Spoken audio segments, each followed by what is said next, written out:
में कहीं ना कहीं पूछा गया है पिछले कुछ सालों में। ये क्वेश्चन प्रीवियस ईयर के पेपर से लिए गए हैं।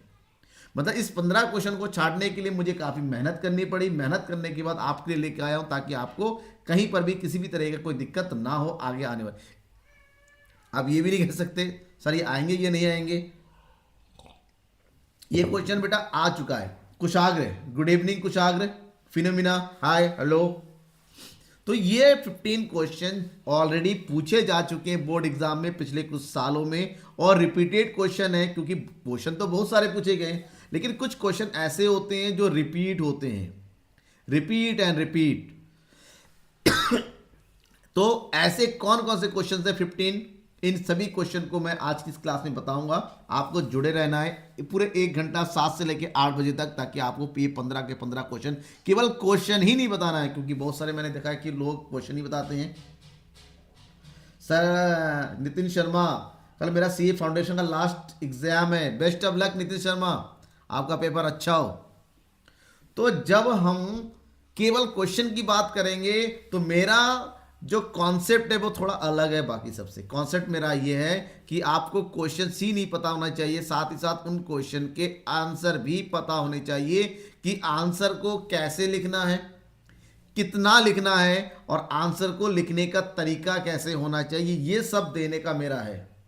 शानी मीना, सर बीए की क्लास नहीं चलती क्या? बीए की क्लास लाइव नहीं है, आपको बीए की क्लास चाहिए तो मुझे बताइएगा, ये मेरा व्हाट्सअप नंबर है, मुझे मैसेज कीजिएगा, अपने कोर्स के अकॉर्डिंग मैं आपको क्लास प्रोवाइड कर दूंगा, ठीक है। तो आज हम बात करने वाले हैं टॉप 15 क्वेश्चंस की, जिसमें सबसे पहला क्वेश्चन है हमारा उत्पादक संतुलन से क्या अभिप्राय। ये पहला क्वेश्चन ही मोस्ट इंपॉर्टेंट कैटेगरी में आता है, क्योंकि एग्जाम में लगातार इस क्वेश्चन के बारे में पूछा जाता है। क्वेश्चन ये है कि कुल संतुलन से आप उत्पादक संतुलन से आप क्या समझते हैं, क्या अभिप्राय है। तालिका एवं रेखा चित्र की सहायता से कुल लागत और कुल आगम के संदर्भ में उत्पादक संतुलन की व्याख्या कीजिए। बहुत ही ज्यादा ये क्वेश्चन रिपीट होता है बेटा, ध्यान में रखना, बहुत ही ज्यादा। तो आपको इस क्वेश्चन के बारे में ध्यान रखना है। कौन कौन जुड़ चुके हैं एक बार अपना नाम जरूर बताइए। शनि मीना, ये नंबर देखिए नीचे लिखा हुआ है, व्हाट्सअप नंबर 7830010683, ये नीचे लिखा हुआ है। और कौन कौन जुड़ चुका है मुझे एक बार नाम जरूर बताइए कि कौन कौन जुड़े हुए हैं। तो सबसे पहले आपको यह बताना है कि उत्पादक संतुलन होता क्या है। तो लिखना कैसे है, सबसे पहले आपको लिखना है उत्पादक संतुलन के अर्थ के बारे में, उसके बाद आपको कुल लागत और कुल आगम के बारे में बताते हुए क्या बताना है, उत्पादक संतुलन की व्याख्या करनी है। तो उत्पादक संतुलन, एक फर्म, राहुल राणा बेटा यही पढ़ा रहे हैं, कल की क्लास में आप नहीं आए थे राणा जी, आपने कहा इंपॉर्टेंट बताना, कल से मैं इंपॉर्टेंट बताने लग गया हूं। समष्टि अर्थशास्त्र के टॉप 15 ऑलरेडी दे चुका हूं, और इस व्यष्टि अर्थशास्त्र के हैं लॉन्ग क्वेश्चन आंसर। इसी तरह बने रहिए, लगातार मिलता रहेगा। मैंने जो वादा किया है, मैं अपना वादा बिल्कुल मन से दिल से निभाता हूं आप लोगों के लिए, क्योंकि स्टूडेंट को किसी चीज़ की कमी ना रहे। लेकिन बस यह है कि स्टेप टू स्टेप होता है, आप तुरंत कहेंगे वो नहीं, स्टेप टू स्टेप होता है चीज़ का। तो उत्पादक संतुलन का अर्थ कैसे लिखना है, एक फर्म या उत्पादक उस समय संतुलन में होती हैं जब वह अपने वर्तमान उत्पादन की मात्रा से संतुष्ट होता है, उत्पादन में कमी या वृद्धि करने की कोई प्रवृत्ति नहीं पाई जाती है, यहाँ पर पी जाती है लिखा है, सॉरी यहाँ पर पाई जाती होना चाहिए। ये अवस्था उस समय होगी जब या तो फर्म अधिकतम लाभ प्राप्त होंगे या फर्म को लागत न्यूनतम होगी। इसका परफेक्ट आंसर है।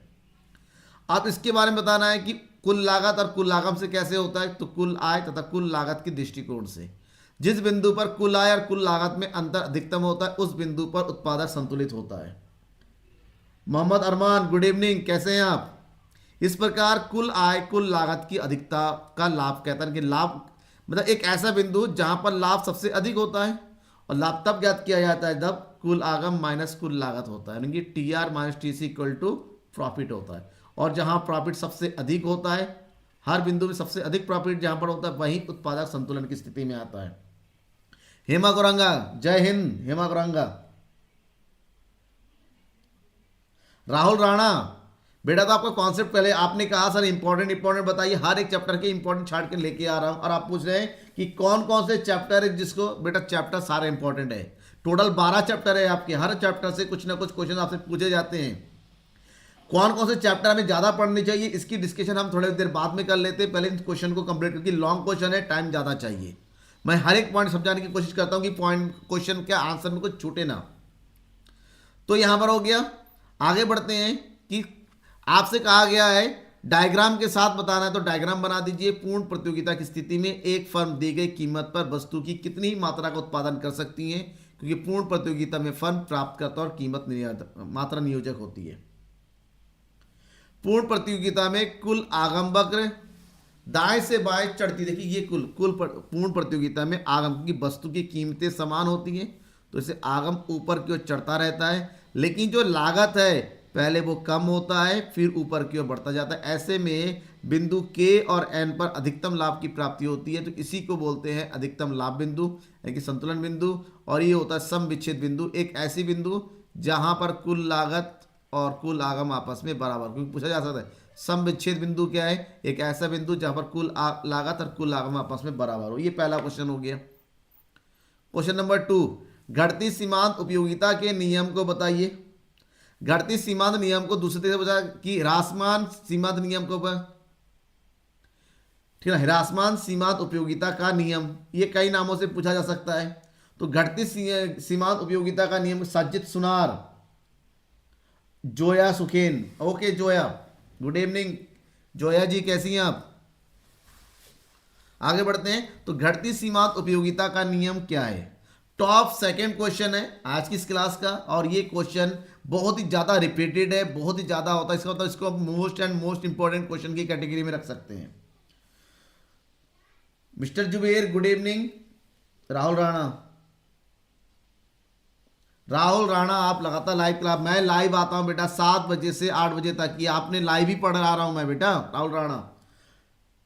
जोया जी आप कौन से बोर्ड से हैं? अरमान कौन बोर्ड से आप लोग जरूर बताइएगा। तो घटती सीमांत उपयोगिता के नियम की बात कर रहे हैं। घटती सीमांत उपयोगिता का सीधा सा कॉन्सेप्ट है, जैसे जैसे किसी वस्तु की एक समान इकाइयों का उपयोग बढ़ता चला जाता है, उससे मिलने वाली सीमांत उपयोगिता धीरे धीरे घटती चली जाती है। इस नियम का प्रतिपादन सबसे पहले एच गोसेन ने किया था, इसलिए इस नियम को गोसेन का प्रथम नियम कहा जाता है। एग्जाम्पल दूं मैं आपको, मान लीजिए आपको दाल खाना पसंद है, डेली ही आपके लिए दाल बनाया जाता है। सेम दाल, डेली मूंग की दाल पसंद है, डेली मूंग की दाल बनाया जाता है, तो कब तक खाओगे? एक ही चीज लगातार एक ही क्वालिटी का एक ही टेस्ट का खाते खाते उससे मिलने वाली उपयोगिता टेस्ट कम होने लगता है, मतलब मजा नहीं आता है। तो इसीलिए बोलते हैं यहाँ पर घटती सीमांत उपयोगिता का नियम लागू होता है। इस चीज को बाद में प्रोफेसर मार्शल ने एक्सप्लेन किया कि अन्य बातें समान रहने पर किसी व्यक्ति के पास किसी वस्तु की मात्रा में वृद्धि होने से जो अतिरिक्त लाभ प्राप्त होता है, मतलब आगम की प्राप्ति होती है, वो प्रत्येक इकाई के साथ साथ घटता चला जाता है। यही घटती सीमांत उपयोगिता का नियम है। इस नियम की लागू होने की कुछ आवश्यक शर्तें हैं कि ये नियम कब लागू होती हैं। Mister Zuber Bihar board, okay welcome बेटा। बिहार बोर्ड के स्टूडेंट्स की बिहार बोर्ड का पेपर बहुत नजदीक है, मेरे ख्याल से 13 फरवरी को बिहार बोर्ड का पेपर है ना? सही कह रहा हूं ना मैं? बता दीजिएगा जरूर। राहुल राणा मैं 7 बजे लाइव आता हूं, 7 से 8 बजे लाइव आता हूं।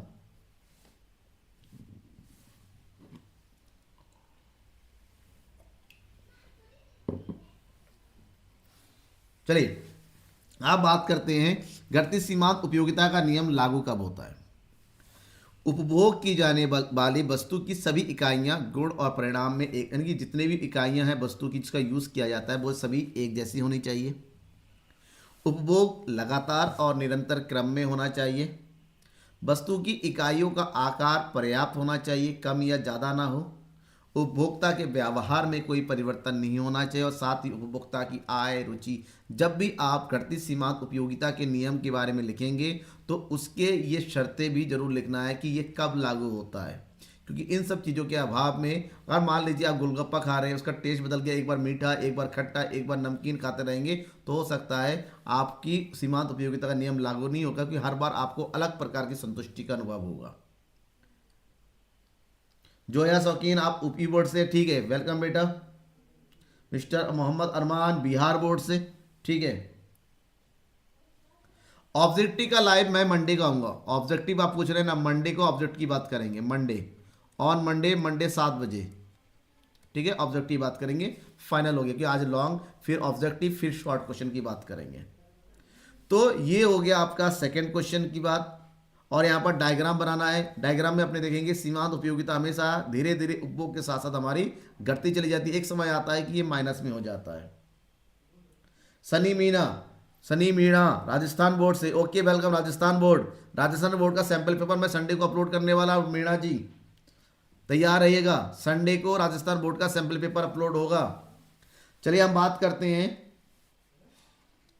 Question number 3। अच्छा, Rajasthan board BA first year, ठीक है बेटा, ये मेरा कॉन्टैक्ट नंबर है। आप इस कॉन्टैक्ट नंबर पे मुझे कॉन्टैक्ट कीजिएगा क्लास के ओवर होने के बाद। जो भी आपके हिसाब से मेरे पास होगा मैं आपको प्रोवाइड कर दूंगा। ओके, पूर्ण प्रतियोगिता में मूल्य निर्धारण की व्याख्या कीजिए। पूर्ण प्रतियोगिता में मूल्य निर्धारण की व्याख्या कीजिए। इस कोर्स को कई तरह से समझा सकते हैं। पूर्ण प्रतियोगिता में संतुलन कीमत का निर्धारण कैसे होता है, क्वेश्चन नंबर 3 की बात कर रहा हूं। यह भी मोस्ट इंपॉर्टेंट की कैटेगरी में है, ध्यान में रखना। पूर्ण प्रतियोगिता में संतुलन कीमत का निर्धारण कैसे होता है। पूर्ण प्रतियोगिता में बाजार संतुलन किस प्रकार से निर्धारित होता है। पूर्ण प्रतियोगिता में किसी वस्तु की कीमत का निर्धारण किस प्रकार से किया जाता है, अच्छी तरह व्याख्या कीजिए। आपको ये सारे क्वेश्चन एक जैसे होंगे, सबका आंसर आपको यही देना है कि पूर्ण प्रतियोगिता में किसी भी वस्तु की कीमत का निर्धारण किस प्रकार से किया जाता है। तो इस कीमत निर्धारण के बारे में प्रोफेसर मार्शल ने बताया था। प्रोफेसर मार्शल के अनुसार आपको इसी प्रकार का लिखना है जैसे मैंने दिया, तभी जाके आपको लॉन्ग मिलेगा। ध्यान में रखना, पूरे नंबर आपको तभी ले पाएंगे जब जिस हिसाब से मैं बता रहा हूँ सेम टू सेम वैसा लिखेंगे। और भी एक चीज, जितने भी लोगों को, जितने भी स्टूडेंट को कंप्लीट नोट्स चाहिए बेटा, मैं फिर से बता रहा हूं सुनिएगा, जितने भी स्टूडेंट को माइक्रो बेस्टी और समष्टि arts plus most important question चाहिए, वो जितने भी स्टूडेंट को चाहिए नोट्स चाहिए, जैसा मैंने देखा यही सेम नोट्स चाहिए, सेम क्वेश्चन आंसर चाहिए पीडीएफ फॉर्म में। जितने भी स्टूडेंट को पीडीएफ चाहिए, सारे स्टूडेंट मेरे इसी नंबर पे मुझे कांटेक्ट करेंगे। एक मिनिमम फीस है 150, मैं आपको सारे नोट्स आपको पीडीएफ फॉर्म में प्रोवाइड कर दूंगा। ये व्हाट्सअप नंबर है, नीचे देखिए 7830010683। जिनको भी चाहिए मुझे कांटेक्ट करें, आप तक पीडीएफ पहुंच जाएगा। ठीक है, चलिए आगे बात करते हैं। प्रोफेसर मार्शल के अनुसार पूर्ण प्रतियोगिता की स्थिति में किसी बाजार में वस्तु की मूल्य का निर्धारण वस्तु की मांग पक्ष और पूर्ति पक्ष के द्वारा होता है। मतलब मांग पक्ष उपभोक्ता से संबंधित होता है जो कम से कम कीमत पर अधिक खरीदना चाहता है, और पूर्ति पक्ष उत्पादक से संबंधित होता है जो अधिक से अधिक कीमत पर ज़्यादा मात्रा बेचना चाहता है। इस प्रकार से एक ऐसी बिंदु जहां वस्तु की मांग और पूर्ति दोनों आपस में बराबर हो जाता है, उस बिंदु पर वस्तु की कीमत का निर्धारण हो जाता है। उदाहरण के लिए बात करते हैं, यहाँ पर वस्तु की कीमत है, यहाँ पर इस कीमत पर इतनी मांग की जा रही है और इतनी पूर्ति हो रही है। वस्तु की कीमत जैसे जैसे बढ़ती चली जाती है, वस्तु की मांग घटती चली जाती है, लेकिन वस्तु की पूर्ति बढ़ती चली जाती है। एक ऐसा बिंदु जरूर आता है जहाँ पर एक निश्चित कीमत पर वस्तु की मांग और पूर्ति आपस में बराबर होती है। जिस बिंदु पर आपस में बराबर होती है उसको बोलते हैं मांग बराबर पूर्ति, यानी कि यही बिंदु जो है हमारा संतुलन बिंदु होता है। इसको ग्राफ के रूप में समझाएंगे। ये जो बिंदु ई है, देखो यहाँ पर ये है मांग वक्र, डी मतलब होता है मांग वक्र, एस का मतलब होता है पूर्ति वक्र।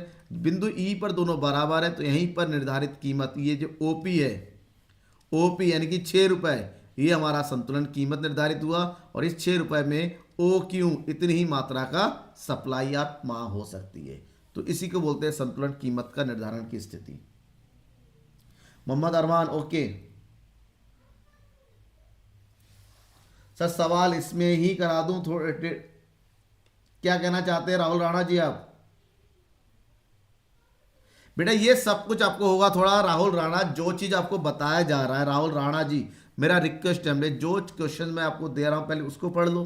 आपका जो क्वेश्चन है, मैंने कहा कि एक ऐसा सेशन रखेंगे जहां पर आप लोग मुझसे क्वेश्चन पूछेंगे, मैं आपका जवाब दूंगा, या फिर आप अपने क्वेश्चन को मुझे डायरेक्टली व्हाट्सएप में भेजिए, तब मैं आपको सॉल्व करके बताऊंगा। ठीक है, पहले ये जो 15 क्वेश्चन मैं आपको लेके आ रहा हूं बेटा, ये मोस्ट इंपॉर्टेंट क्वेश्चन है, इसी पर ध्यान कंसंट्रेट कीजिए, तो अब आपको समझ में आएगा ना।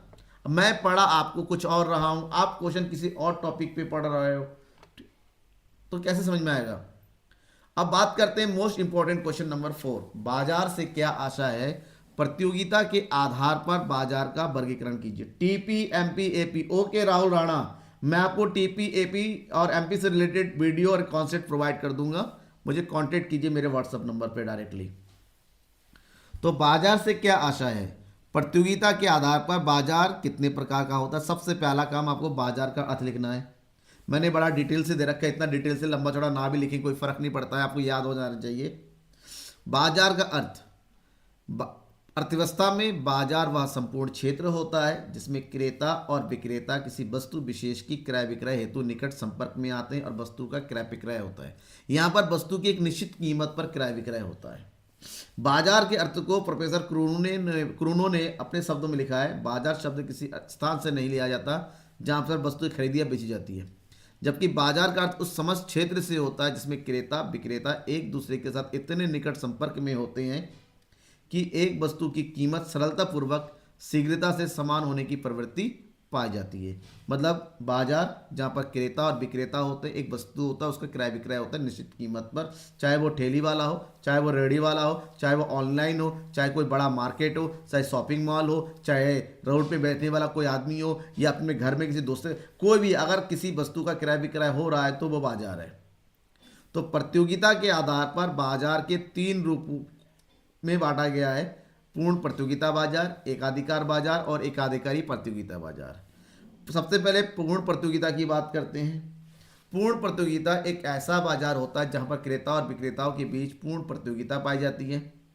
इस बाजार को पूर्ण प्रतियोगिता बाजार या पूर्ण बाजार कहा जाता है। ऐसे बाजार में क्रेता और विक्रेताओं की संख्या अधिक होती है और संपूर्ण विक्रेता को बाजार का संपूर्ण ज्ञान होता है। दूसरा टाइप है अपूर्ण प्रतियोगिता बाजार। अपूर्ण प्रतियोगिता बाजार एक ऐसा बाजार होता है जब किसी बाजार में पूर्ण प्रतियोगिता का अभाव होता है। मतलब यह बाजार अपूर्ण प्रतियोगिता बाजार या अपूर्ण बाजार कहलाता है। इस बाजार में क्रेताओं की संख्या कम होती तो ज़्यादा है लेकिन पूर्ण प्रतियोगिता की तरह ज़्यादा नहीं होती है, जिस कारण से सभी को बाजार का पूर्ण ज्ञान नहीं होता है। इस बाजार में वस्तु विभेद की स्थिति पाई जाती है। मतलब जितने भी विक्रेता होते हैं, हर विक्रेता के पास वस्तु की उपयोगिता वाली अलग अलग प्रकार की वस्तु, मतलब सबके पास पेस्ट तो होता है कोल्ड दांत मांजने वाला, किसके पास सिबा का है, किसी के पास जो है पतंजलि है, किसी के पास कोलगेट है। तो ये इस बाजार की प्रमुख विशेषता है। तीसरा बाजार है एकाधिकार। एकाधिकारी बाजार की वह दशा है जिसमें एकाधिकारी किसी विशेष वस्तु का अकेला उत्पादक होता है। मतलब पूरे बाजार में एक ही विक्रेता एक ही उत्पादक होता है, उसके अलावा पूरे बाजार में कोई दूसरा विक्रेता नहीं होता है। ऐसे में वस्तु की पूर्ति पर उसका पूरा का पूरा नियंत्रण होता है, ध्यान रखना। और उस वस्तु का कोई निकटतम उत्पादक भी नहीं होता। जैसे भारत में रेलवे किसकी मोनोपोली में, सरकार की। सरकार के अलावा रेलवे को कोई दूसरा ऑपरेट नहीं करता है, ठीक है। इस स्थिति को एकाधिकार कहा जाता है। नेक्स्ट बात करते हैं क्वेश्चन नंबर 5। एक वस्तु बाजार की मांग वक्र को प्रभावित करने वाले तत्वों को बताइए कि किसी वस्तु की बाजार मार्केट डिमांड को प्रभावित करने वाले कौन कौन से तत्व है। तो एक वस्तु बाजार की मांग को प्रभावित करने वाले जो प्रमुख तत्व है, नंबर 1 वस्तु की कीमत, नंबर 2 संबंधित वस्तु की कीमतें। किसी दूसरी वस्तु की कीमतें बढ़ेंगी तो संबंधित वस्तुओं की मांग बढ़ जाती है, किसी दूसरी वस्तु की कीमतें घट जाती हैं तो संबंधित वस्तुओं की मांग घट जाती है। ध्यान में रखना इस चीज को। उपभोक्ता की आय, जैसे जैसे उपभोक्ता की आय बढ़ती चली जाएगी वस्तु की मांग बढ़ती चली जाएगी, क्योंकि उसके बाद पैसे ज़्यादा हैं, ज़्यादा पैसे वाले ज़्यादा खरीदारी करते हैं, कम पैसे होने पर कम खरीदारी करेंगे। उपभोक्ता की रुचि, किसी वस्तु पर उपभोक्ता की रुचि अगर अधिक होती है उस वस्तु की मांग ऑटोमेटिक ज़्यादा होती है, रुचि नहीं है तो मांग भी कम होगी।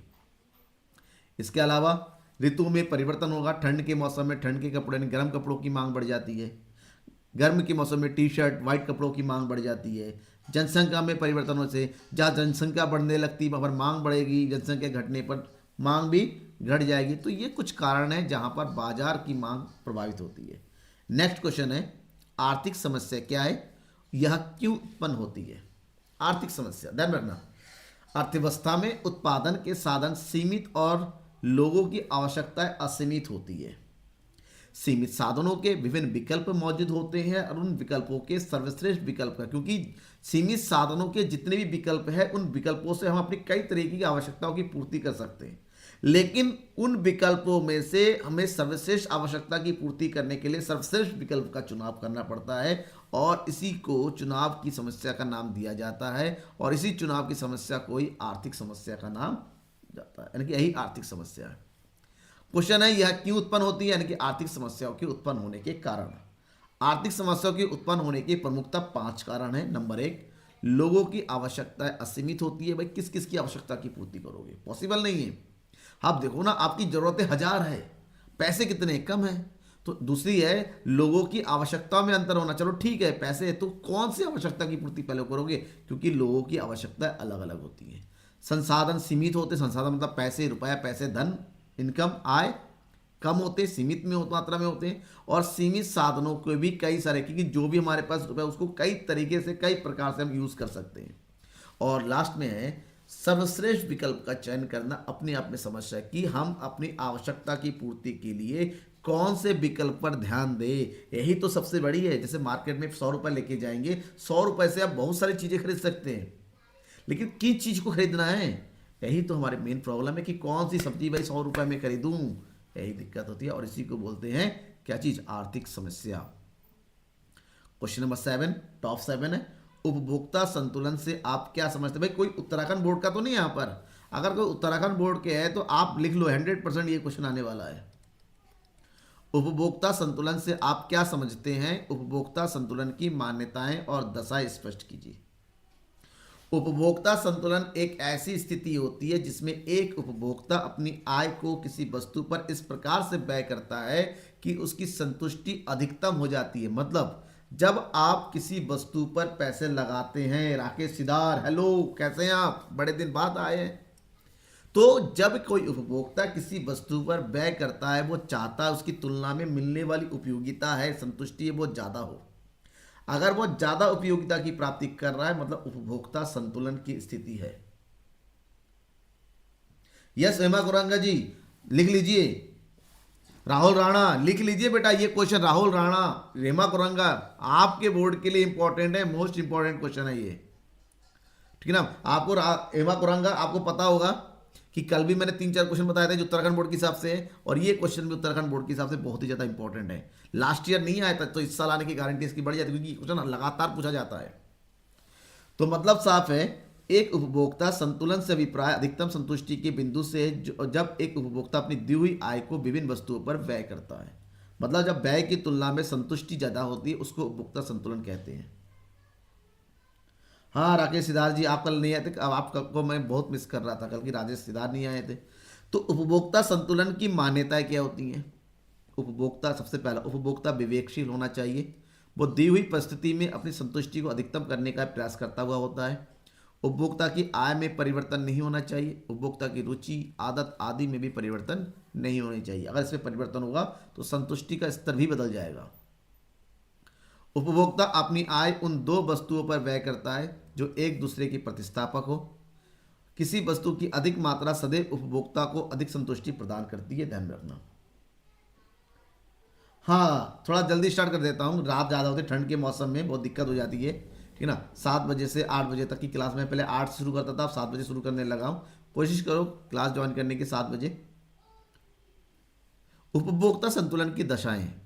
उपभोक्ता संतुलन किन दशा में होती है। उपभोक्ता संतुलन की 2 दशाएं होती है, एक केवल एक वस्तु की अवस्था में और दूसरा 2 वस्तु की अवस्था, 2 या 2 से अधिक हो सकता है।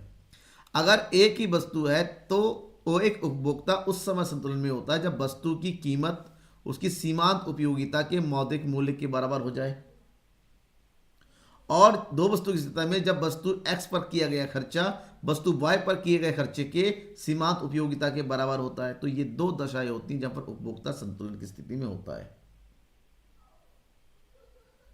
ठीक है, समझ में आ गया यहां तक उपभोक्ता संतुलन की दशाओं को। अब आगे बढ़ते हैं नेक्स्ट क्वेश्चन पे। नेक्स्ट क्वेश्चन है उत्पत्ति ह्रास नियम क्या है। उत्पत्ति ह्रास नियम क्या है, ये क्वेश्चन यूपी बोर्ड के लिए बहुत ही इंपॉर्टेंट है। उत्पत्ति ह्रास नियम, उत्पत्ति ह्रास के नियम को परिवर्तनशील अनुपात का नियम भी कहा जाता है। अल्पकालीन फलन, अल्पकालीन उत्पादन फलन के नियम को भी कहा जाता है, कई तरीके से नाम से इसको जानते हैं। बात होती है यह क्यों लागू होता है। ये क्यों 2 बार लिख गया है, सॉरी फॉर दिस, ये थोड़ा सा टाइपिंग मिस्टेक। मैं टाइपिंग मैं खुद करता हूँ, थोड़ा जल्दी में बाजी में टाइप हो जाती है क्योंकि हमें सब देख के करना पड़ता है, मैं अकेला ही हूँ। तो बात होती है उत्पत्ति ह्रास नियम है क्या। उत्पत्ति ह्रास नियम बताता है कि किसी एक उत्पादन साधन में परिवर्तन करने और अन्य साधनों को स्थिर रखने से उत्पादन में घटती दर से वृद्धि होती है। स्टिगलर ने इसी को बताया है कि उत्पत्ति के अन्य साधनों की इकाइयों को स्थिर रखकर किसी एक साधन की इकाइयों की मात्रा में वृद्धि की जाए तो एक सीमा के बाद उससे प्राप्त होने वाली उपज या उत्पादन घटने लगती है।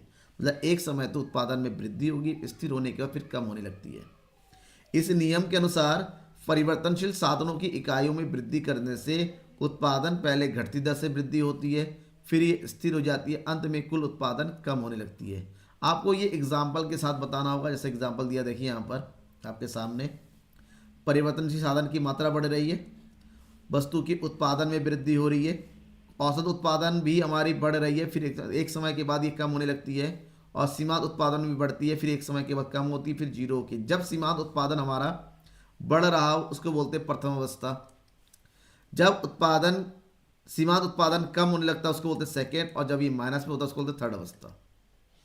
ठीक है ना। मतलब हमारे पास एक साथ कुछ साधनों को स्थिर रखा जाता है, कुछ में ही परिवर्तन किया जाता है। ऐसे में उत्पादन हमेशा पहले बढ़ेगी। जब उत्पादन बढ़ेगी अब तब एमपी हमारा क्या होगा, देखिए येलो कलर में एमपी है, ये बढ़ता हुआ होता है। जब तक ये बढ़ता है वो सीधा होता है। जैसे ही हमारा एमपी नीचे गिरता हुआ होता है, ये भी इसकी बढ़ने की रफ्तार कम हो जाती है। जैसे ही एमपा हमारा माइनस में आ जाता है, वैसे ही टीपी मैक्सिमम पॉइंट में होता है, और एमपी जैसे ही माइनस में आ जाता है भी गिरने लगता है। इसको बोलते हैं उत्पत्ति ह्रास नियम, की उत्पत्ति में धीरे धीरे कमी होते जाना। क्यों? क्योंकि आप अपने स्थिर साधनों में परिवर्तन नहीं कर पाते हैं। केवल परिवर्तनशील साधन कब तक इंक्रीज करते रहोगे, धीरे धीरे कम होने ही लगता है। अब बात होती है ये क्यों लागू होता है। उत्पत्ति ह्रास के नियम के लागू होने के प्रमुख कारण है एक से अधिक साधन का स्थिर हो जाना, स्थिर साधनों का अल्प प्रयोग हो पाना, उत्पादन के साधनों में अविभाज्यता का पाया जाना जिसको हम जल्दी जल्दी परिवर्तन नहीं कर सकते, प्रकृति की सीमितता, हमारे जो साधन होते हैं वो सीमित होते हैं, एक बार में बहुत अधिक नहीं बढ़ा सकते, अनुकूलतम आकार के बाद जाने पर, मतलब एक पॉइंट होता है जो हमारा मैक्सिमम होता है, उसके ऊपर हम जाने लगेंगे तो कहीं ना कहीं घाटा होने ही लगेगा। जैसे कोई भी चीज़, जैसे खाना ही होता है, आप कितना ही टेस्टी खाना हो, जितना आप खा सकते पेट में उतना ही खाएंगे, उसके बाद खाने लगे हो सकता है उल्टी हो जाए, पेट खराब हो जाए, दिक्कत हो जाती है। और नेक्स्ट है उत्पादन के साधनों का पूर्ण प्रतिस्थापन पाया जाना। ये कुछ कारण होते हैं जहाँ पर उत्पत्ति ह्रास नियम लागू होता है। क्वेश्चन नंबर 9, बाजार कीमत और सामान्य कीमत में अंतर कीजिए, यह अंतर लिखिए। क्या अंतर है आपको ये बताना है बाजार कीमत और सामान्य कीमत में।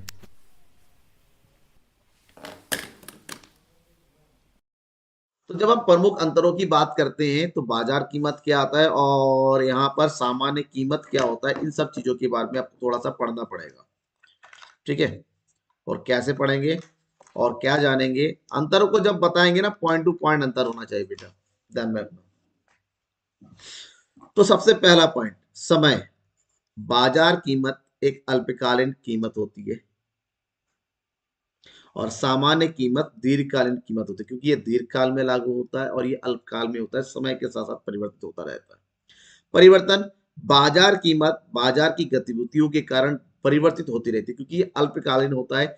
बाजार की छोटी से छोटी प्रभावों से ये कीमत परिवर्तित होता है, ऊपर नीचे होता रहता है। आपने देखा मंडी में जाएंगे, सुबह का रेट कुछ अलग होता है, दोपहर का कुछ अलग होता है, शाम का कुछ अलग होता है, रात का कुछ अलग होता है, बदलता रहता है।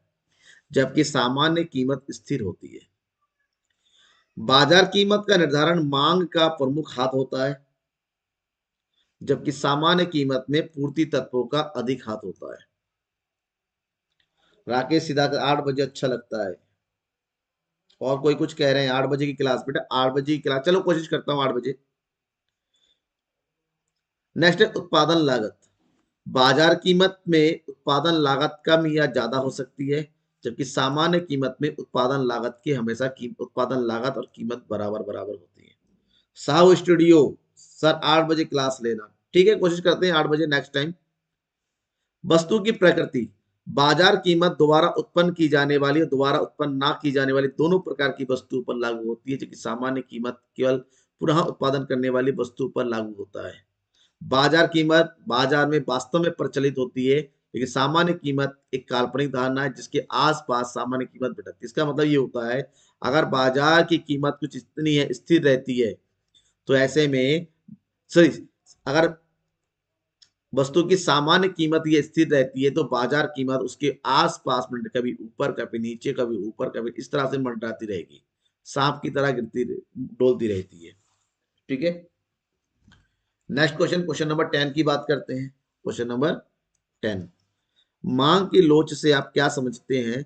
मांग लोच की विभिन्न श्रेणियों, ये क्वेश्चन भी आपका टॉप मोस्ट क्वेश्चन की कैटेगरी में रख लीजिएगा आप सब लोग, क्योंकि हर एक बोर्ड में ये क्वेश्चन कभी ना कहीं पूछा गया है।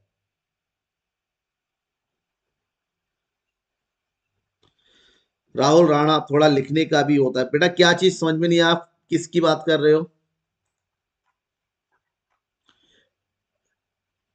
बेटा? लिखने का मतलब राइटिंग का या किस तरह की बात करते हो, बोले मुझे बताओ, कोशिश कीजिए। तो मांग की लोच से आप क्या समझते हैं? मांग की लोच की विभिन्न श्रेणियों को सचित्र वर्णन कीजिए।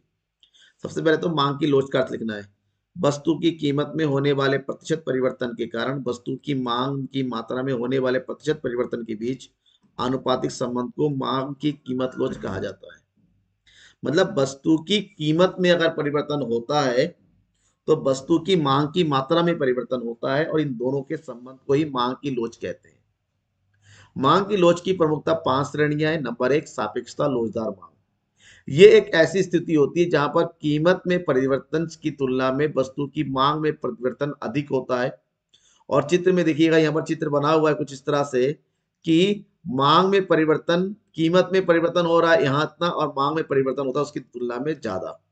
तो इस स्थिति को सापेक्षता लोचदार, क्योंकि यहाँ पर मांग में ज्यादा परिवर्तन हो रहा है कीमत में। यस, देखिए बेटा, राहुल राणा बिल्कुल ठीक कह रहे हैं। जो चीज मैंने पढ़ाया है, मैंने आपको बताया है, उसी चीज को अपने शब्दों में लिखेंगे तब जाके, क्योंकि एग्जाम में आप खुद लिखेंगे। एग्जाम में वही लिखा जा सकता है जो आपके दिमाग में हो, और दिमाग में तभी होगा जब ध्यान से सुनेंगे और सुनने के बाद अपने शब्दों में लिखेंगे। राहुल राणा, 7 बजे ही लाइव आना। चलिए, कोई 8 बजे कोई 7 बजे, देखते हैं, मैं अपने हिसाब से जो है पॉसिबिलिटी के हिसाब से काम करूंगा। ठीक है, चलिए, फिलहाल तो आज की क्लास देख लीजिए, फिर आगे देखेंगे। नंबर 2, सापेक्षता बेलोजदार मांग। सापेक्षता बेलोजदार एक ऐसी स्थिति होती है जहां पर वस्तु की कीमत में अधिक परिवर्तन होता है, वस्तु की मांग में कम परिवर्तन होता है। ऐसे में यहाँ पर वस्तु की कीमत के बीच में ज्यादा अंतर नजर आएगा और वस्तु की मांग की मात्रा में कम अंतर आएगा। क्योंकि कीमत में ज्यादा अंतर होता है, मान लो कीमत में 20 का परिवर्तन हो रहा है और मांग की मात्रा में 15% का अंतर हो रहा है, ऐसे में यहाँ पर जो आंसर आएगा कितना आ जाएगा? ये हो गया 0, 2 7 14 2 5 0.75, यानी कि 1 से कम होता है। ठीक है, नेक्स्ट है इकाई लोचदार मांग। इकाई लोचदार मांग किसे कहते हैं? एक ऐसी स्थिति होती है जहां पर वस्तु की कीमत में प्रतिशत परिवर्तन वस्तु की मांग में प्रतिशत परिवर्तन दोनों बराबर होता है। मतलब कीमत में अगर 10% का परिवर्तन होता है तो मांग में भी 10% का परिवर्तन हो जाता है। ऐसे में यहाँ पर जब चित्र बनाएंगे, कीमत में और मांग में जो परिवर्तन के बीच में दोनों में एक समान गैप नजर आता है। ठीक है, डायग्राम जरूरी है, डायग्राम बनाएंगे तभी को नंबर पूरा मिलेगा, ध्यान रखना। पूर्णतः लोचदार मांग एक ऐसी स्थिति होती है जहां पर कीमत में परिवर्तन ना हो या फिर बहुत ही कम हो, तब भी वस्तु की मांग में परिवर्तन होता है। ऐसे में देखिए, कीमत अपनी जगह पर स्थिर है और मांग में परिवर्तन हो रहा है, इस स्थिति को पूर्णतः लोचदार मांग कहते हैं। और फिफ्थ वन है पूर्णतः बेलोचदार मांग। एक ऐसी स्थिति होती है जहां पर वस्तु की कीमत में तो परिवर्तन हो रहा है लेकिन उसकी मांग में कोई परिवर्तन नहीं होता है। जैसे ये देखिए, वस्तु की कीमत पहले यहां थी, कम हो गई, तो मांग में कोई परिवर्तन, ये सीधा होता है ऊपर की ओर। पूर्णता लोचदार एक्स एक्सिस के समांतर होता है, पूर्णता बेलोचदार वाई एक्सिस के समांतर होता है। जिसको ध्यान रखना है, एमसीक्यूज में पूछा जा सकता है। क्वेश्चन नंबर 11, औसत और सीमांत औसत। औसत और सीमांत लागत के संबंध रेखा चित्र के माध्यम से, देखिए औसत लिखा हुआ है, यहाँ पर औसत लागत की बात हो रही है। औसत लागत और सीमांत लागत के संबंध रेखा चित्र के माध्यम से बताना है। तो औसत लागत और सीमांत लागत क्या होते हैं, पहले तो इस बात को स्पष्ट कर लो, समझ लो। औसत लागत और सीमांत लागत दोनों की गणना किससे की जाती है? कुल लागत। मतलब जब कुल लागत को वस्तु की उत्पादन मात्रा से भाग कर दिया जाता है तो उसे औसत लागत कहते हैं। क्या हुआ बेटा, धीरे बच्चे गायब क्यों हो रहे हैं?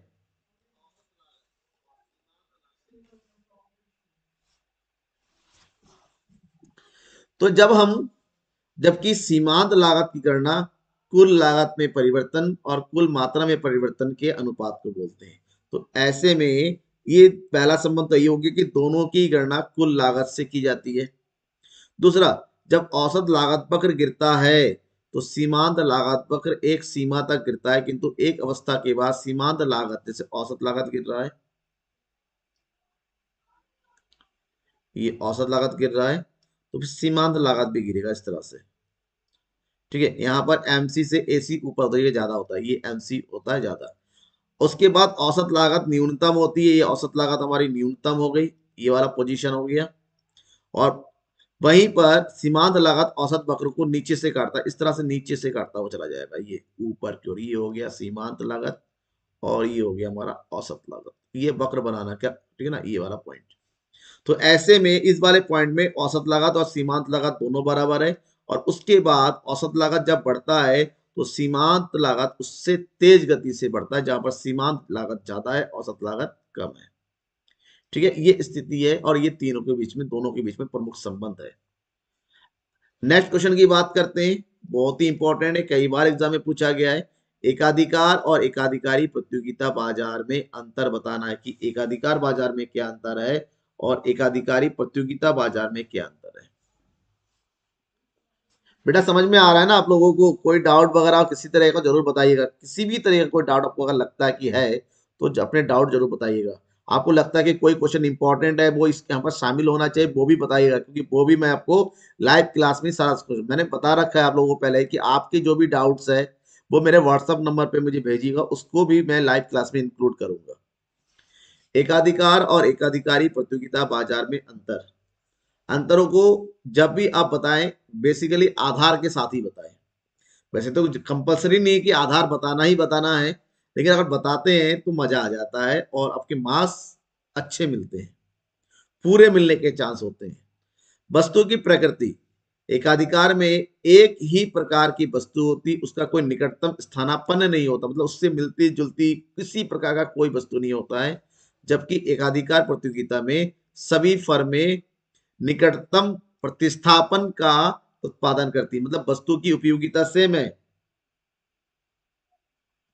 वस्तु की उपयोगिता सेम है, लेकिन सब वस्तु में कोई अंतर होता है। जैसे कोई कार बना रहा है, बहुत सारी कंपनियां कार बनती है और कारों के मॉडल में भी अंतर है, वो एकाधिकारी प्रतियोगिता में होता है।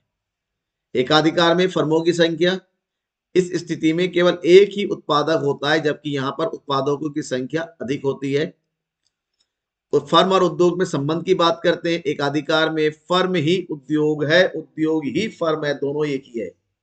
जबकि एकाधिकारी प्रतियोगिता में फर्मों का समूह उद्योग होता है, कई सारे फर्मों को मिलकर उद्योग बनाया जाता है। फर्म का प्रवेश, एकाधिकार में नई फर्मों का प्रवेश पूर्णतः वर्जित होता है और एकाधिकार में नई फर्में प्रवेश कर सकती है। ठीक है, विक्रय लगाते, एकाधिकार में केवल सूचनात्मक विज्ञापन किए जाते हैं कि हम ये वस्तु का उत्पादन कर रहे हैं, लोगों को बताया जाता है हम ये कर रहे हैं, घोषणा किया जाता है। जबकि प्रतियोगी एकाधिकारी प्रतियोगिता में प्रतियोगी विज्ञापन, क्योंकि सभी वस्तुएं एक मिलती जुलती होती है, हर कोई अपनी वस्तु बेचना चाहता है, यहाँ पर जो विज्ञापन होता है इसलिए किया जाता है ताकि दूसरे से अपनी वस्तु को अच्छा बता के मार्केट में बेचा जा सके। कीमत और लाभ, दीर्घकाल में एकाधिकार में असामान्य लाभ अर्जित किया जा सकता है, जबकि एकाधिकारी प्रतियोगिता में दीर्घकाल या सामान्य लाभ ही प्राप्त होता है। एकाधिकार में एक ही वस्तु को अलग अलग कीमतों पर अलग अलग उपभोक्ताओं को बेचा जा सकता है, जबकि एकाधिकारी में किसी एक ही वस्तु को अलग अलग कीमतों पे नहीं बेचा जा सकता है। ये अंतर है और अंतरों को जरूर पढ़िएगा, इंपॉर्टेंट है और आपके एग्जाम में आ सकता है। ठीक है, क्वेश्चन नंबर 13 की बात करते हैं। क्षेत्र के आधार पर किन्हीं तीन बाजारों को बताइए। एक तो होता है प्रतियोगिता के आधार पर, जो मैं बता चुका हूं, पूर्ण प्रतियोगिता, एकाधिकार और एकाधिकारी प्रतियोगिता बाजार। दूसरा होता है क्षेत्र, क्षेत्र के आधार पर अगर हम बाजारों को बांटेंगे तो तीन प्रकार का बाजार होता है। वैसे तो चार हो सकते हैं, अंतरराष्ट्रीय बाजार भी होता है एक, लेकिन यहां पर तीन प्रकार के बाजार प्रमुख है। स्थानीय बाजार, प्रादेशिक बाजार और राष्ट्रीय बाजार। स्थानीय बाजार, जब वस्तु के क्रेता और विक्रेता किसी स्थान विशेष तक ही सीमित होते हैं तो उसे वस्तु का स्थानीय बाजार कहते हैं। जैसे ईंट जहां बनता है वहीं पर बिकता है, दूध बहुत दूर तक नहीं, सब्जी का बाजार, ये सब स्थानीय बाजार होता है, क्योंकि ये वस्तुएं जहां उगती हैं, जहां पैदावार होती है, लगभग लगभग उसको उसी के आसपास के क्षेत्रों में ही बेचा जाता है, इसलिए उसको क्षेत्रीय या स्थानीय बाजार के नाम से जानते हैं। प्रादेशिक, जब किसी वस्तु को क्रेता विक्रय केवल एक ही प्रदेश तक सीमित होते हैं तो उसे प्रादेशिक बाजार कहते हैं।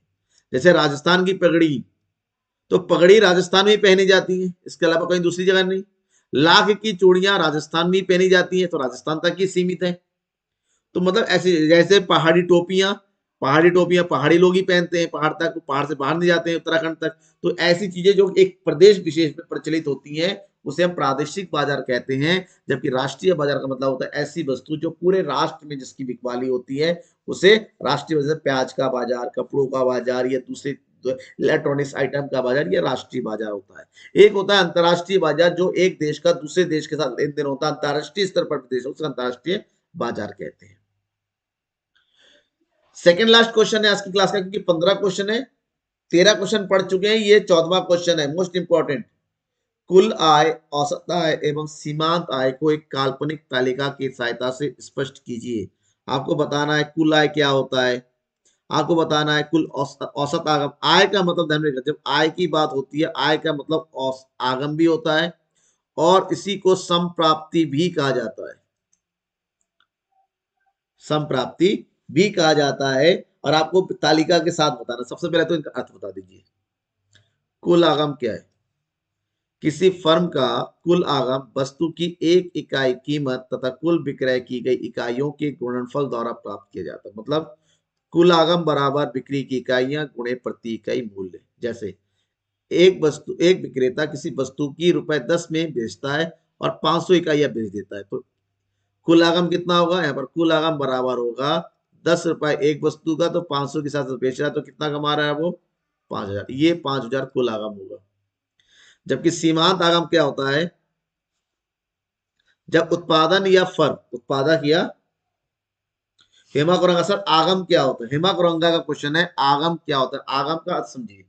आगम का मतलब होता है बिक्री, किसी वस्तु को बिक्री से प्राप्त राशि, बिक्री से प्राप्त राशि को हम क्या बोलते हैं? आगम बोलते हैं। यस हेमा कोरंगा, आगम आगत सब एक ही चीज है। देखिए मैंने आगत लिखा है, ये आगम का है, एक ही चीज है। आगम का मतलब होता है बिक्री से आने वाला पैसा, मतलब आपने बेचा और बेचने से आपको जो कुछ भी मिला वही आगम है। सभी इकाइयों को बेचेंगे तो जितना मिलेगा वो कुल आगम है, और बिक्री की एक अतिरिक्त इकाई बेचने से जो कुल आगम में परिवर्तन होता है उसे सीमांत आगम कहते हैं। और इसकी गणना करने के लिए हम क्या फॉर्मूला लिखते हैं? TRN-TRN- का यूज करते हैं। ठीक है। और नेक्स्ट है औसत आगम। कुल आगम को बिक्री की इकाइयों से भाग देने पर औसत आगम की प्राप्ति होती है। मतलब औसत आगम बराबर कुल आगम बट्टे बिक्री की इकाइयां। तो अब इस टेबल के बता सकते हैं, क्योंकि टेबल बनाने के लिए कहा गया, तो टेबल जरूर बनाना है आपको। बिक्री की इकाइयां, ये है कुल आगम। कुल आगम को बिक्री के आय से भाग करोगे तो औसत आगम होगा। 60 को 1 से भाग कर दिया, 100 को 2 से भाग कर दिया, 130 को 3 से भाग कर दिया, 150 को 4 से भाग कर दिया। सीमांत आगम निकालने के लिए कुल आगम 60 में से 60 पहले यूनिट का है, और उसके बाद 100 में से 60 को माइनस कर देंगे 40, 130 में से 100 को माइनस कर देंगे 30, एक नीचे से ऊपर वाले को माइनस करते चले जाएंगे, तो हमें सीमांत आगम की प्राप्ति होगी। ऐसे में कुल आगम हमारा धीरे धीरे एक बढ़ता हुआ चला जाता है, फिर वो स्थिर होता है, देखिए यहाँ पर स्थिर हो गया, फिर ये धीरे धीरे कम होने लगता है, ये कुल आगम है। वहीं पर सीमांत आगम पहले ये पॉजिटिव रहता है, जब कुल आगम हमारा सबसे ज्यादा होता है, देखिए यहाँ पर सबसे ज्यादा है, वहीं पर सीमांत आगम हमारा 0 हो जाता है, मतलब ये वाला पॉइंट। और उसके बाद जैसे ही कुल आगम हमारा घटने लगता है, सीमांत आगम क्या हो जाता है? माइनस में आ जाता है। और औसत आगम ये धीरे धीरे कम होती चली जाती है, लेकिन कभी भी माइनस में या 0 नहीं हो सकती, क्योंकि वस्तु की कीमत होती है, वस्तु की कीमत कभी भी 0 या फिर माइनस में हो ही नहीं सकती, ध्यान रखना। ठीक है, आगे बढ़े।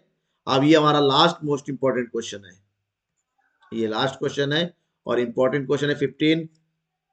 मांग के नियम के अपवादों को वर्णन कीजिए। मांग के नियम कहां कहां लागू नहीं होता है?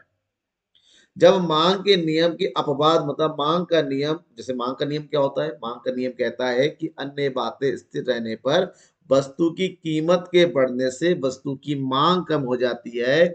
उसके विपरीत वस्तु की कीमत के कम होने से वस्तु की मांग बढ़ जाती है। ये मांग का नियम कहता है। लेकिन मांग का नियम कहां लागू नहीं होता है? नंबर वन, गिफिन वस्तुओं की स्थिति में। गिफिन का मतलब घटिया वस्तुएं।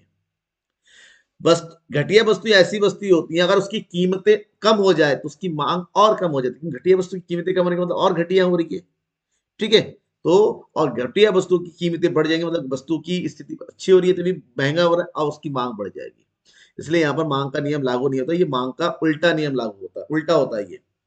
अगर किसी वस्तु की कीमत भविष्य में बदलने वाली होती है, अगर भविष्य में वस्तु की कीमत बढ़ने वाली होती है तो वहां पर भी मांग का नियम लागू नहीं होगा कि लोग अभी से ज्यादा खरीदना लग जाएंगे। ठीक है, नेक्स्ट है प्रतिष्ठा सूचक। ऐसी चीज है जो लोगों की लग्जरियस लाइफ से जुड़ी हुई है। For example iPhone. आप देखो ना, आईफोन आईफोन जितना महंगा होता, जितना नया मॉडल होता है वो उतना महंगा होता है। आईफोन 15 आएगा 1,60,000 का, आईफोन 16 आने वाला है 2 लाख के आसपास। मतलब लग्जरियस आइटम होती है जो लोगों की प्रतिष्ठा से शुरू होती है, दिखावटी चीजें जिसको होती हैं, इन पर भी मांग का नियम लागू नहीं होता क्योंकि इन वस्तु की कीमतें जितनी ज्यादा होती हैं इसकी मांग भी उतनी ज्यादा। हीरा है, हीरा जितना महंगा होता है उसकी डिमांड उतनी ज्यादा होती है। आईफोन जितना महंगा होता है, मर्सिडीज जितना महंगा होता है, मतलब महंगी चीजें। जबकि हम मांग के नियम कहते हैं चीजें महंगी हुई इतनी मांग नहीं होती, लेकिन कुछ चीजें महंगी होने पर मांग ज्यादा होती है, उसको प्रतिष्ठा सूचक वस्तु ये कहते हैं। नेक्स्ट है अज्ञानता के कारण।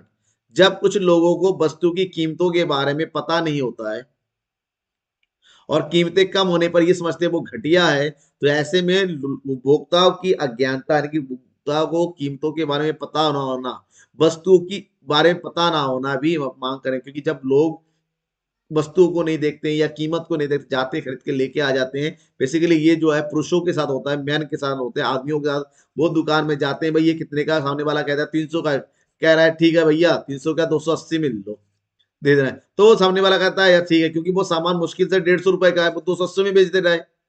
तो मतलब होता है हमें पता नहीं है एक्चुअल में कीमत के बारे में, तो यहाँ पर भी मांग का नियम लागू नहीं होता है। इसके अलावा अगर आप कुछ लिखना है, एक है अति आवश्यक वस्तुओं में भी मांग का नियम लागू नहीं होता है। जैसे नमक हो गया, जैसे दाल हो गया, जैसे तेल हो गया, खाने पीने की चीजें हो गई, यहाँ पर भी मांग का नियम बेसिकली लागू नहीं होता है। तो ये तो रहा आपका टॉप 15 क्वेश्चन जो आपके एग्जाम में लगातार पूछे जाते हैं। तो बात, किसी क्वेश्चन ने कहा था कि सर मैं क्या इसी 15 क्वेश्चन को पढ़ लूं, क्योंकि मैंने आपको समष्टि के, मैक्रो इकोनॉमिक्स के 15 क्वेश्चन बता दिए, आज मैंने माइक्रो के 15 बता दिए, तो 15 15 3 क्वेश्चन, आप 30 क्वेश्चन आपके पास पहुंच गए। तो इस 30 क्वेश्चन में कुछ क्वेश्चन आपके एग्जाम में जरूर आएंगे। लेकिन क्या इतना ही पढ़ने से आप टॉप करेंगे या 90 प्लस आ जाएंगे क्वेश्चन? ताकि सर इतना पढ़ने से 90 प्लस आ जाएगा, तो मेरा जवाब होगा नहीं, 90 प्लस आपका नहीं आएगा। 90 प्लस लाने के लिए आपको एमसीक्यूज पढ़ने पड़ेंगे, आपको नोट्स पढ़ने पड़ेंगे, और उन बच्चों के 90 प्लस आ सकता है जिन्होंने मेरे सारे क्लास अटेंड किए हैं और आगे तक करते रहेंगे, क्योंकि 90 प्लस से ज्यादा का कॉन्सेप्ट मैं आपको पढ़ा रहा हूं। ठीक है, तो कल सैटरडे है, मैं आपको बता दूं कल की क्लास हम नहीं ले पाएंगे, कल क्लास नहीं होगी बिकॉज कल मैं बिजी हूं। आपकी नेक्स्ट क्लास संडे की शाम 7 बजे होगी, जरूर जुड़िएगा। और नेक्स्ट क्लास में आपको बताऊंगा एमसीक्यूज, मोस्ट इंपॉर्टेंट एमसीक्यूज जो आपके लिए बहुत ही ज्यादा है।